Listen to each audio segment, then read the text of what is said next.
വർഷത്തെ വൈദ്യശാസ്ത്ര Nobel സമ്മാനത്തെക്കുറിച്ചായാലോ?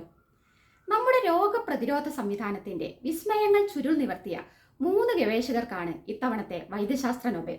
Mary E Brunkow, Fred Ramsdell, Shimon Sakaguchi എന്നീ ഗവേഷകരാണ് ഇത്തവണ വൈദ്യശാസ്ത്ര നൊബേലിന് അർഹരായത്. ഇതിൽ ബ്രാങ്കോയും റാംസ്റ്റെലും US ഗവേഷകരാണ്, സക്കാഗുച്ചി ജാപ്പനീസ് ഗവേഷകനാണ്.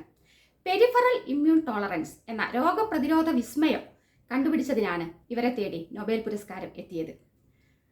വൈറസുകളും ബാക്ടീരിയകളും അടക്കം എത്രയോ സൂക്ഷ്മജീവികളാണ് നിത്യേന നമ്മുടെ ശരീരത്തെ ആക്രമിക്കാൻ എത്തുന്നത്. ഇവയിൽ പലതിനും നമ്മുടെ ശരീരകോശങ്ങളുമായി സാദൃശ്യമുണ്ടായിട്ടും നമ്മുടെ ശരീരകോശങ്ങളെ ആക്രമിക്കാതെ ഈ രോഗകാരികളെ തെരഞ്ഞുപിടിച്ച് നമ്മുടെ രോഗപ്രതിരോധ സംവിധാനം ആക്രമിച്ച് നമ്മുടെ ശരീരത്തെ കാത്തുരക്ഷിക്കുന്നത് എങ്ങനെയെന്ന ചോദ്യത്തിന് കാലങ്ങളുടെ പഴക്കമുണ്ട്.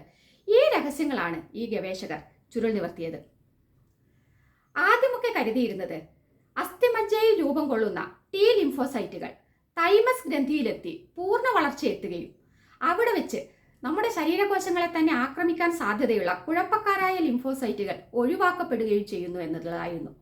എന്നാൽ ഈ സെൻട്രൽ ഇമ്മ്യൂൺ ടോളറൻസിനപ്പുറം മറ്റെന്തോ പ്രക്രിയ ശരീരത്തിൽ നടക്കുന്നുണ്ട് എന്ന് സംശയം തോന്നിയ സക്കാഗുച്ചി അതുവരെയുള്ള ധാരണകൾക്കെതിരെ നീന്തിയാണ് ഈ നേട്ടം കയ്യെത്തിപ്പിടിച്ചത്. കാരണം അതുവരെയുള്ള ധാരണകൾ തിരുത്തിക്കുറിക്കുക എന്നുള്ളത് അത്ര എളുപ്പമുള്ള കാര്യമായിരുന്നില്ല. അദ്ദേഹം തൈമസ് ഗ്രന്ഥി നീക്കം ചെയ്ത 3 ദിവസം മാത്രത്തെ വളർച്ചയുള്ള 3 ദിവസം മാത്രം പ്രായമുള്ള എലികളിൽ ട്രക്സ് കോശങ്ങൾ, അതായത് റെഗുലേറ്ററി T കോശങ്ങൾ നീക്കം ചെയ്തപ്പോൾ അവ പെട്ടെന്ന് തന്നെ ഓട്ടോ ഇമ്മ്യൂൺ രോഗങ്ങൾക്ക് അടിപ്പെടുന്നതായി മനസ്സിലായി. അതായത് ഈ T ലിംഫോസൈറ്റുകൾ നമ്മുടെ ശരീരകോശങ്ങളെ തന്നെ ആക്രമിക്കുന്നതിന്റെ ഫലമായിട്ടാണ് ഓട്ടോ ഇമ്മ്യൂൺ രോഗങ്ങൾ ഉണ്ടാവുന്നത്. എന്നാൽ ഈ എലികളിലേക്ക് ട്രക്സ് കോശങ്ങൾ കുത്തിവെച്ചപ്പോഴാവട്ടെ അവ പെട്ടെന്ന് തന്നെ രോഗപ്രതിരോധ ശേഷി നേടുകയും അവയുടെ ആരോഗ്യം മെച്ചപ്പെടുകയും ചെയ്യുന്നതായും അദ്ദേഹം തിരിച്ചറിഞ്ഞു. ഇതേപോലെ സ്കർഫി എലികളിൽ റാംസ്റ്റെലും ബ്രാങ്കോയും പരീക്ഷണങ്ങൾ നടത്തുന്നുണ്ടായിരുന്നു. അതായത് റേഡിയേഷന്റെ ഇഫക്റ്റ് പഠിക്കാനായി മാൻഹാട്ടൻ പ്രോജക്ട് സമയത്ത് ലാബിൽ പിറവിയെടുത്ത എലികൾ, ആ ഒരു വിഭാഗം എലികളെയാണ് സ്കർഫി എലികൾ എന്ന് വിശേഷിപ്പിക്കുന്നത്.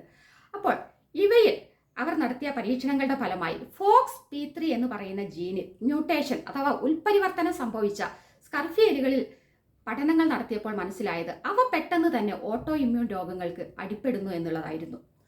അപ്പോൾ 1990കളുടെ പകുതിയിൽ സക്കാഗുച്ചി നടത്തിയ പരീക്ഷണങ്ങളും 2001 റാംസ്റ്റെലും ബ്രാങ്കോയും പ്രസിദ്ധീകരിച്ച പഠന റിപ്പോർട്ടും തമ്മിൽ അഭേദ്യമായ ഒരു ബന്ധമുണ്ടായിരുന്നു. ഇത് സക്കാഗുച്ചി തിരിച്ചറിഞ്ഞു. അതായത് താൻ കണ്ടുപിടിച്ച റെഗുലേറ്ററി T കോശങ്ങളെ, അതായത് ട്രക്സ് കോശങ്ങളെ നിയന്ത്രിക്കുന്നത് FOXP3 ജീനാണ്. ഈ ജീനിന് സമാനമായി മനുഷ്യരിലുള്ള ജീനിൽ ഉണ്ടാകുന്ന ഉൽപരിവർത്തനം ആൺകുട്ടികളിൽ ഐപെക്സ് എന്ന് പറയുന്ന ഓട്ടോ ഇമ്മ്യൂൺ രോഗം ഉണ്ടാക്കുന്നതായും പിന്നീട് തിരിച്ചറിഞ്ഞു.